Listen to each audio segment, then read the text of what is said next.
they may have moved or been allowed to move some of their dreadful assets off the balance sheet into the Bank of England. We don't know what they're doing because they're not telling us, and they're lying about everything. And so you'd have to take that statement certainly with a grain of salt. Barclays has got serious problems, just like the Royal Bank of Scotland and many others. And it's all throughout Europe and the United States, and it's going to continue. That is scary. Let's go to our next caller, Belle in Michigan. First-time caller, Belle in Michigan. You're on the air with Bob Chapman. Go ahead, please. Hey, good morning. Morning. I had the good fortune of listening to an interview with Mr. Chapman back in 2004, and my husband and I do live in the Detroit area. He had a beautiful salaried position at Ford Motor Company, making $62,000 a year. Today, he makes $16 an hour with no benefits.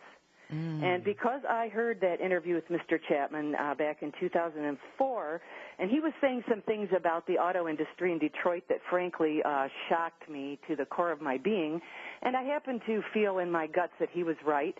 So we took the measures he was suggesting back then, and Mr. Chapman, I'd like to thank you for saving our bacon. Wow. And I'll tell you what we a have a paid-off house.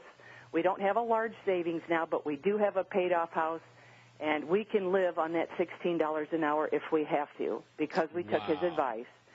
I took his advice in his newsletter. I'm a subscriber for some investment options, and we had lost some money, and I'm, embarrassed to say it, on the October 7th debacle, but we've already, because I finally said, that's it, I'm going to get out of this mind control paradigm. I am not going to take advice of people that don't know what they're doing.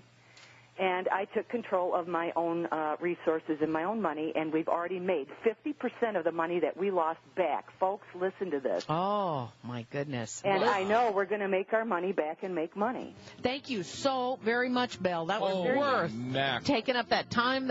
Wow. Bob Chapman, does that feel good or what? I hope God's listening. Thank you very much.